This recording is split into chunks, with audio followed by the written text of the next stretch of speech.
Que tal, xentiña? Bueno, voume a presentar para quen non me coñeza. Eu son Martiño, o meu nome artístico é Ilmarto. Bueno, este último ano 2025, tuve que parar de usar as redes sociais porque estaba invertindo demasiado tempo en simplemente ver redes sociais e dunha forma inconsciente compararme con absolutamente todo o que vía por aí, no? Que estaba facendo outra xente, tanto a nivel artístico como a nivel musical, produción, baterías, todo o que ten que ver co meu sector profesional, que é ser músico, ser batera, ser produtor, agora, bueno, vamos a chamarme compositor ou creador sonoro, meténdome a cabeciña pouco a pouco no audiovisual e demais, pero as redes sociais me estaban facendo moito mal, polo tanto, a miña relación cas redes cortouse radicalmente e ora pouco a pouco, bueno, como que me quixen forzar, porque, bueno, en este mundo bastante miserable, a xente non nos queda máis remedio que facernos autopromoción e facer digamos, todas as labores dun ecosistema moito máis amplio, un ecosistema que intenta ser industrial, non industrial, pero sí, bueno, vamos a decir un sector económico serio, ¿no? Entonces, en un sector económico serio, en unha industria, hai varios postos e cando eres unha empresa moi pequena, pois todos esos traballos telos que facer ti, sabedelo todos, porque todos sois igual de pringados que yo, igual de pringadas e igual de miserables. Perdón, estábame rascando a espalda, pero soy así de casero. Entonces, cando volvín ás redes sociais, non estou sendo capaz de mostrar o meu traballo, nin promocionar o meu traballo, ni nada.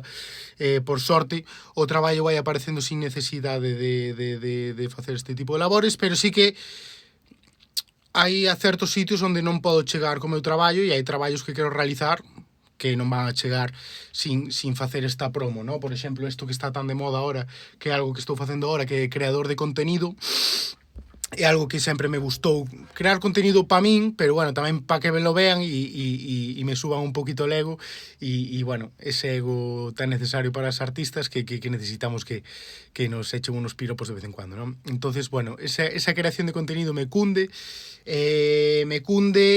ca relación que teño agora con ese contido, porque antes eu intentaba crear o contido que creaba outra xente, intentaba crear contido que saciara o que estaba vendo no momento, ¿no? Si, por exemplo, veía alguén tocando a batería, miro pa aquí porque teño aquí a batería, pero si alguén estaba tocando a batería e se hacía unha cousa guapísima, yo quería hacer algo similar, con un sonido similar, con unha música similar e con un plano de cámara similar. Non é así, cada un obviamente ten que encontrar o seu estilo e non só encontrar o seu estilo, sino disfrutar do que está facendo. E eu non estaba disfrutando do que estaba facendo porque estaba intentando que facía outra xente. Entonces aí empieza un proceso de terapia complicado donde encontrar, bueno, es que le pasó a tanta peña esto, suena tópico, ¿no? Cuando le pasa a uno mismo, pero foi así, ir a terapia, saber quen eres, saber o que queres e buscar o proceso da forma máis sana posible, donde te estés satisfacendo a ti, te estés realizando a ti mesmo, a vez que non sea algo tedioso, ¿no? De facer. Entonces, a que viene isto? Pois que normalmente eu facía vídeos en Instagram e así rapiditos, ¿no? Comentando pensamentos, comentando o que estaba facendo, pero non son incapaz de estar en un traballo e pensar en que teño que facer promoción dese curro. Por exemplo, onte saliu unha curta, de feito a primeira curta onde eu participei co diseño sonoro e ni me esperaba que salira, pero saleu e non son capaz de facer a promoción. Igual a miña compañera Alba fixo promo e lle compartín algo, pero non son capaz de explicar o que pasou aí, como chegamos a ese resultado, que é o que fixemos exactamente, que é esa curta, de quen é esa curta. É dicir, a mí é algo que me encantaría explicar, pero non atopo o momento. Entonces, este vídeo está sendo unha proba que vou a colgar no YouTube para quen lle interese pois ver as miñas reflexións en formato vertical gravadas polo teléfono.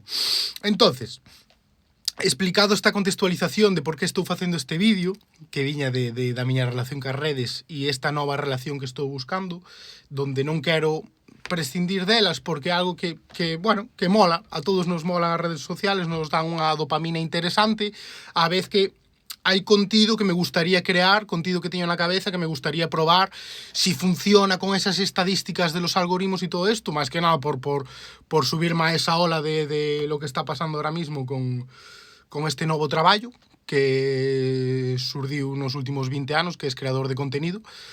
Bueno, surdiu progresivamente fai 20 anos, non, máis ou menos, pero é algo dos últimos 5 anos o que haya unha profesión que se chame creador de contenido en si mesmo e seamos personas autónomas ou independientes que hacen absolutamente todo.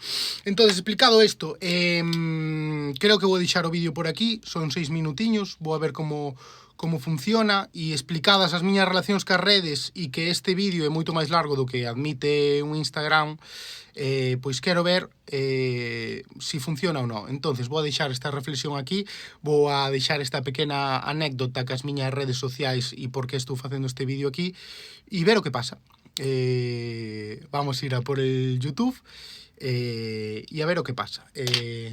Moitos bicos e prometo facer así máis podcast solitarios deste tipo, contando esos proxectos nos que estou e que non me dá un minuto de historia de Instagram, non me dá para contar todo o que se fai en un traballo. É dicir, é imposible para mí ser tan breve e tan resumido como para ser un contido de consumo rápido. Entonces vou a facer este vídeo con calma, eso, explicando toda a miña relación cas redes. Apetéceme tamén, de feito, falar de min, da miña persona, porque o 2025 creo que tuve a depresión máis grande que pasei na miña vida, al borde de muchas cosas, e bueno, eso foi bo porque acabei derivando nunha psicóloga maravillosa que me está axudando a centrar, a tranquilizar, a relajar e a disfrutar. Entonces, creo que tamén é necesario falar da miña experiencia persoal e eso, e tamén empezar a falar máis intensamente dos traballos que estou desenvolvendo. Así que, un bico e bo domingo. Chao.